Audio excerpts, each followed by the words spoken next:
Hey everyone, I wanted to come on here. First of all, my name is Chelsea, but thank you for being here. I just wanted to come on here and talk about being a highly sensitive person. So in case that you might be, dealing with that and didn't know that's maybe what you were feeling, but just wanted to open this dialogue to help you not feel so alone, or not help you feel like it's normal, because it is. I am a highly sensitive person, but a lot of the people in my life are not. And so obviously it can be a challenge to navigate through that. Through life in general, going to work, just day-to-day things affect me more, and possibly you if you're a highly sensitive person as well, than the rest of the world. And so yeah, just learning to have compassion for yourself, and then also just sharing with the people around you that, hey, I deal with this thing because I am more sensitive to these things. So for me personally, I am very sensitive to sound and light. So noisy places, noisy people. For example, this plane. I get very fixated on if anything is noisy in any way, if I'm in a very busy, noisy place. Sorry about the plane. Speaking of, I'll wait till it passes.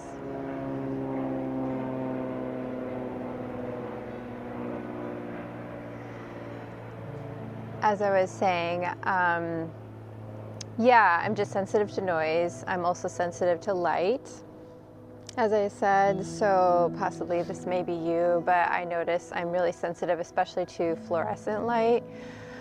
Also, certain times of the day, I'm really sensitive to lights. So like in the evening, I really need my environment to be more kind of muted with the lighting. I prefer just like the candles and dim lighting.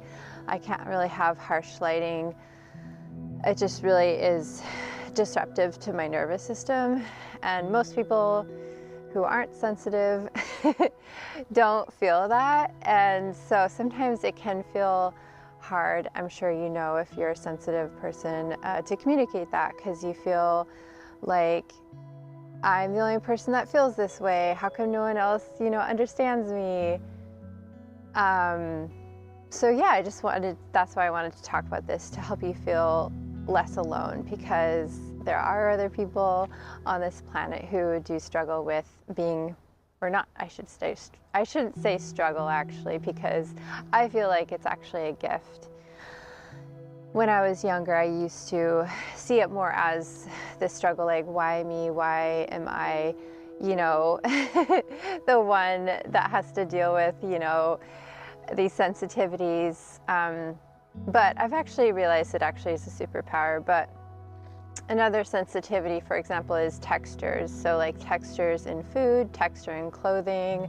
I'm very sensitive to that. So if anything is like scratchy on my body, any like tags, I'm like so sensitive. I have to be so picky in the clothing that I choose to wear because of that, and you may be that way as well. Texture in food is another one. People can be sensitive to that. I tend to be. So when I was a kid growing up, my sister used to love tapioca pudding, rice pudding. I cannot eat that because just the texture, I don't know what it is. I can't do it. So I'm very much a texture person. That's another thing. And going back to like the sensitivity to lights, I also have to have the screen on my phone always kind of more on the dark mode or like muted. Same with the screens when I'm at work. I try to have them, because at work you have less control, obviously. There's fluorescent lights, there's people talking, and there's a lot of commotion. When you're in those environments, if you're a highly sensitive person, my suggestion is do what you can prior to going to these places and environments that you know are inevitable. We have to live in the world. And then also learning how to regulate your nervous system afterwards. I definitely notice after I come back from work, for example, because work is a very highly stimulating environment that I don't really have control over. And so when I come back home, I really do have to like decompress. I just need time to just like kind of chill by myself. I will listen to like meditating music or something, go for a walk, be in nature. Grounding is really effective. You can take like a salt bath, with Epsom salt. That can be really grounding. Or drink some tea, like read a book, anything, even just chatting with a friend or something. Just, yeah, anything whatever helps you kind of regulate your nervous system. Or doing yoga, working out, going for a run. All those things are so healthy. And yeah, I just find that I really need to do that. And then prior to an event, depending on how stressful the event is. So like I've been in court several times. Court is so stressful. So I really had to do very grounding techniques prior to those experiences. But like, for example, work, you're with your colleagues. So yeah, it's a stressful as far as like disruptive to your nervous system, but not as stressful as like going to court. But even still going to work, I have started to take certain supplements on my work days versus like when I am at home or something, just hanging out. So I've started to take like different combinations of like adaptogenic kind of supplements that can really help with stress regulation, lowering your cortisol level, just kind of like keeping you calm. Certain teas can really help. I obviously love coffee, which obviously like can aggravate anxiety, but anyways, it's a hard thing to give up, but I also love tea. So I do try to bring some bags of tea to work and sip that, and I do find that to be really helpful. One tea, obviously chamomile and lavender, those are amazing.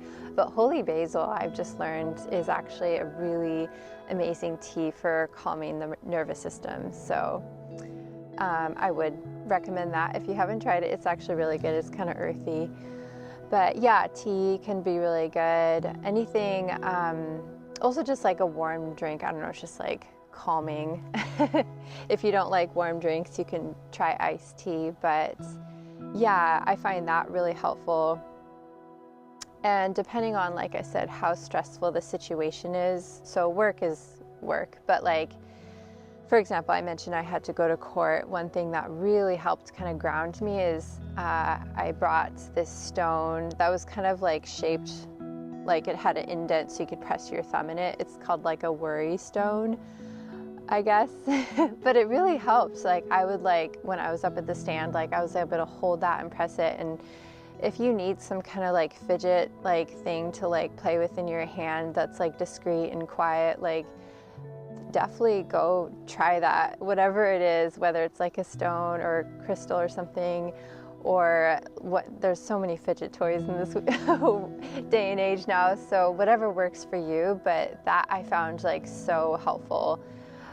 It kind of just like helps your mind get off of like the stressful situation. So another thing that kind of like can heighten my anxiety a little bit and dysregulate my nervous system is when I have to go to these big social gatherings. even if I know in advance that I'm going to something, but especially if it's a surprise, oh my goodness, that will really like, yeah, so if I know that I'm going to like a big social gathering and I don't know a lot of people there, for example, this past Christmas, I went to a work Christmas party and I had just started at the company. So like literally I didn't really know anyone. And the only people when I first arrived, like I barely knew my boss, I barely knew my coworker, but that was it. And so I just did my best to socialize. And there are moments where you just kind of have to do your best. And then when you get back home, you just kind of like calm your nervous system and ground yourself as best you can. But yeah, as a highly sensitive person, those kind of situations can be a lot harder, especially if you're also an introvert like myself. So like if you're an introvert and a highly sensitive person, it can be a lot in those social gatherings and you just have to do your best. And if you need like a discreet, like I mentioned earlier, like a little fidget tool or something, because I notice if I don't have, and you may notice this in these videos, if I don't have like something to hold in my hand, some nervous, and I'm consciously trying not to do this, but some nervous tick that I do is I play with my hair and I don't even realize I'm doing it till like I'm after the fact, and then I realize like, oh, I look probably like so ditzy doing this to some other person. So yeah, whatever tick that you notice that you do, like having that fidget tool will kind of like help distract your brain from going to that little fidget thing. At least that's what I found. So, but I am right now trying to make a conscious effort not to play with my hair. So yeah, those kind of things can really help. But yeah, I just feel like our society and our world is just not geared towards highly sensitive people, as I'm sure you've noticed as a highly sensitive person being in this world. Everything is, especially in the city. You can't tell right now because I'm in nature, but I actually live in a very metropolitan city. I live on a 4-lane highway. There's constantly sirens going by. Going to work, I work in, downtown Seattle, high rise. I actually work in like 7th floor, so I work in a very tall building. I am, just around, and I drive in very busy traffic. So wherever you are in the world, especially as a highly sensitive person, if you are, this like introverted, highly sensitive person living in a big city, trying to find time and space to just like be in nature and just like ground yourself as much as you can. It is so healthy for your nervous system to have those breaks from just being in the chaos, being in like, that constant stimulation. But like I was saying, I feel like our society just isn't geared towards the highly sensitive. It's very much geared towards people who aren't as affected. Like anytime I realize I even go to the grocery store, like it is so stimulating. Like sometimes, if I don't have a shopping list with me, like I will forget half the things that I'm supposed to get because I get so distracted. Like there's so many bright things, like neon lights and then people, and like it's just too much. So whatever you need, like whatever thing you're doing, whether it's you're going to work, you're going to the grocery store, you're running your errands, just whatever you need in those moments to like ground yourself, that I find really help, even if you just have to like get through that moment and then ground yourself after. Those things can really help. One thing that I didn't mention, speaking of grounding things, is breathing techniques I find really helpful. And the nice thing about breathing techniques is you can literally do this anywhere, and even in a quick like bathroom break or something at work or whatever social event gathering you're in, if you're getting like a little overstimulated, overwhelmed, like just run to say, oh, I'm just gonna go to the bathroom real quick, I'll be right back, and just like take a moment, just like, okay, I'm just gonna breathe. And just do like 5 inhales, like holding the breath and then exhaling. Breathing techniques can really help. Uh, one thing I was gonna say also, if you're going to like social gatherings, I've just noticed this of myself once I get a little bit overstimulated with like adult conversations. Sometimes, I don't know if this is what you do, but this is what helps me. I will just go to like where the kids are or the animals are, because being around like children, and I mean, some kids can be a little overstimulating, but I find that just kids are just, you know, they're carefree. They're like, there's just a lot less pressure to just like, you know, feel like you know, have to put on a mask or something, or like pretend like you're perfect and everything's okay. And like, you can just be who you are. That's the beautiful thing about being around children. So I find being around children is really helpful, because you can just essentially be a kid. Like if they're doing an art project, you can just join in or something, or playing a silly game, and I don't know, just kind of helps get your mind off of the anxiety of just being around a bunch of like strangers and trying to have this like okay, I have to like talk about things I don't want to talk about. And because that's one thing I realize with highly sensitive people and introverts, they absolutely hate small talk. I don't know what it is. I just can't stand it. I love those like deep interpersonal one-on-one conversations talking about deeper things. So yeah, I find sometimes I just need to kind of excuse myself and then go hang out with the children, if there are children, or animals. Or if you're at a social gathering and there are neither children or animals, sometimes I just like step outside. Like if there's a little patio, I've literally gone outside and there's like a little porch swing or some place to sit outside. I'm like, I'm just gonna go outside, take a little breath. I find those things are really helpful. So yeah, I just recommend that if you have to kind of get through a social gathering, and yeah, just try those techniques. So yeah, I'll talk more about this, but I just wanted to jump on here quick and just say that you're not alone, and you are normal for feeling highly sensitive or being highly sensitive. And as I said, I mentioned this, but I have since learned or realized that being a highly sensitive person, and I know society may tell you differently, but I actually think it's a superpower, because, and I'll tell you why, because you are given this beautiful gift of being more in tune with everything around you. And while that can be overwhelming sometimes, but once you learn how to harness it and just like, you know, calm yourself, you know, check in with yourself, have boundaries with people, it really can be a superpower, because you're so sensitive, you can catch things a lot quicker than other people can. You're more in tune with your environment, with other people. You just pick up on things, I've noticed, a lot quicker. And I don't know if this is you, but I also realize I'm a very detailed oriented person.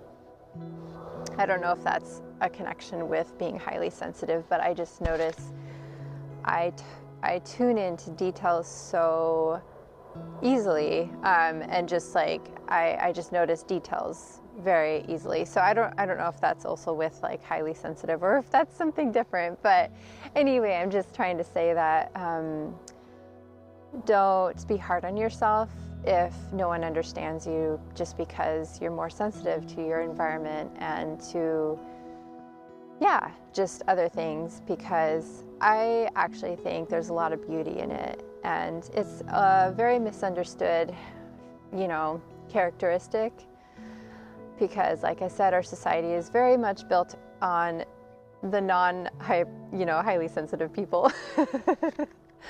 um, unless you live in a beautiful place that's like calm and chill. But I think most like metropolitan places are not that way. So, yeah, but anyway, I just want you to know that it is a beautiful thing, and just to learn ways of setting boundaries with people, or saying, hey, you know, this is what I need to feel calm and regulated. For example, maybe you're sensitive, and you might not have as many sensitivities like as I notice there is kind of a spectrum with being highly sensitive. Some people are only sensitive to maybe light or sound, but maybe not both, or fabrics or textures or the energy. I didn't mention this, but most highly sensitive people are very sensitive to the energy that people give off.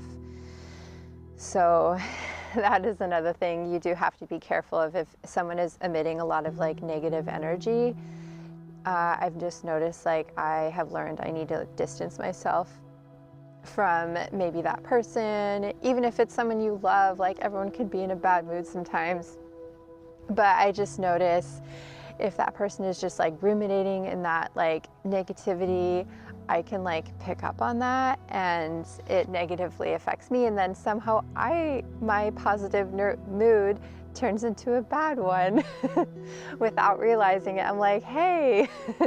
So if that's you, just like realizing if a certain energy or a room just doesn't feel right, listen to that intuition and just, excuse yourself, or if it's a person, like, just give them space. Just say, or you don't even have to say anything. You can just go do you. But if it's someone like, that you're in a personal relationship with, you can just say, hey, I don't know what's going on, but I'm just going to, go do my own thing over here, or I'm just going to, whatever it is you need to do. But just know it's okay to take time for yourself, and, let that person, if they're having a bad day, if they're having a bad day, you want to be for them, but like, if they're just being kind of like angry and like pessimistic and like, just not in a good mood, and you realize like, okay, I need to give this person space. Just know it's okay to like, just let yourself kind of do your own thing. Because I think sometimes, at least that I had learned the hard way, is I would always feel like I had to rescue other people, and because I'm so good at regulating my own nervous system. That's one thing you do have to be careful of, is other people can almost want to use your energy to regulate their own nervous system because you're so calming. But you have to protect your energy too, because you can just be depleted then if you're always leaking your energy to people who are just, really negative and whatever they're going through, but they're just not in a good place, and then they're just kind of using all your energy. So yeah, you do have to be careful with that, I've realized. Definitely be there for people, but you just also kind of have to have those boundaries. So yeah, anyways, like I said, I will definitely talk more about this because I don't think it's talked about very much. Definitely not on social media, it seems like, or just in society. And I think it's a little bit misunderstood.